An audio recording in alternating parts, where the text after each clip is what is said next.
Bonjour à tous et bienvenue chez Occasium. Aujourd'hui on se retrouve pour une vidéo d'essai et on a décidé de faire un essai de la nouvelle Peugeot 208.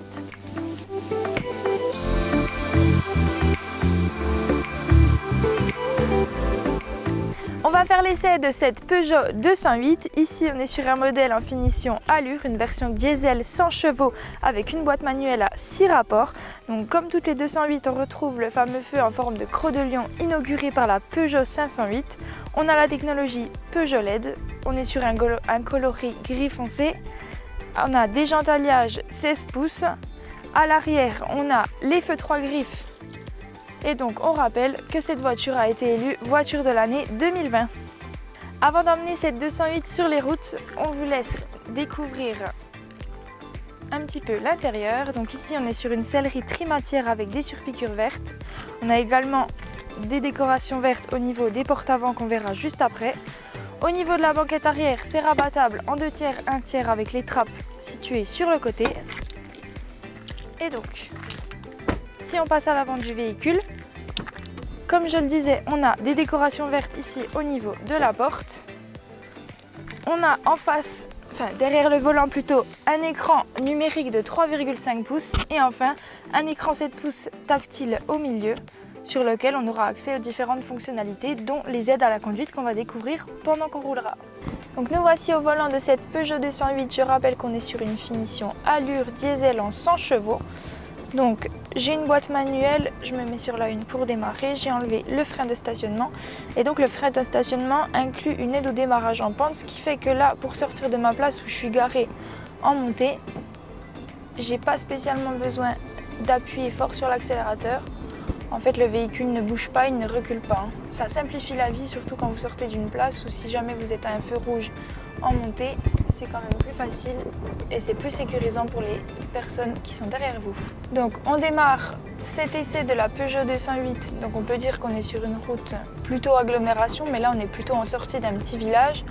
Donc au niveau des routes, c'est pas quelque chose de lisse, mais avec la 208 ça reste quand même confortable.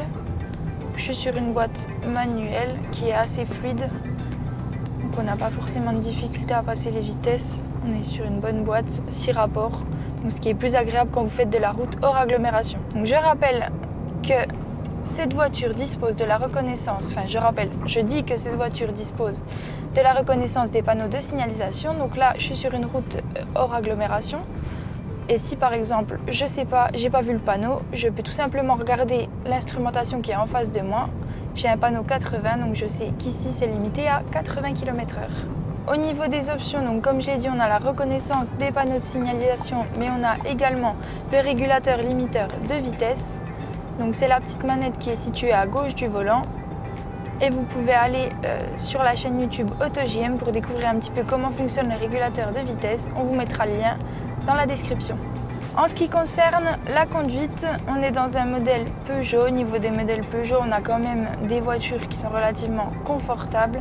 Cette Peugeot 208, donc c'est plutôt une petite citadine, donc c'est pas une voiture qui est adaptée pour des longs trajets ou en tout cas elle peut faire l'affaire si vous n'êtes pas 5 dans la voiture. Mais en tout cas c'est quand même une bonne petite voiture qui tient la route en ville et même sur des routes extra-urbaines. La boîte est confortable, le petit volant il permet d'avoir un peu plus d'espace au niveau des bras.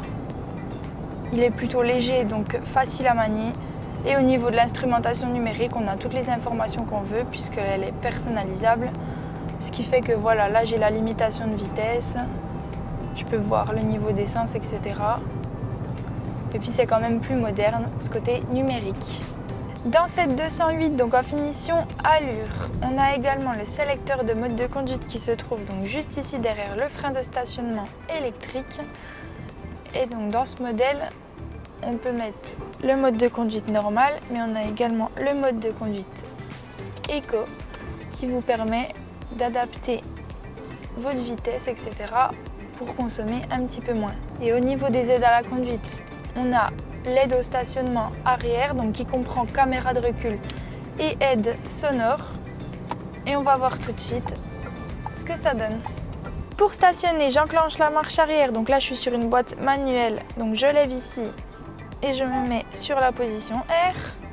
Et donc on voit qu'on a une caméra de recul au niveau de l'écran central tactile.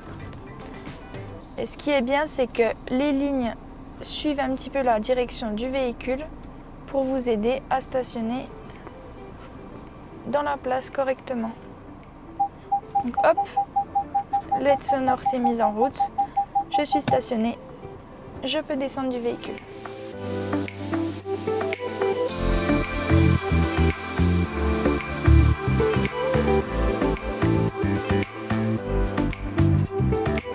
Merci à tous d'avoir regardé cette vidéo, n'hésitez pas à vous abonner à notre chaîne YouTube et à bientôt pour un nouvel essai.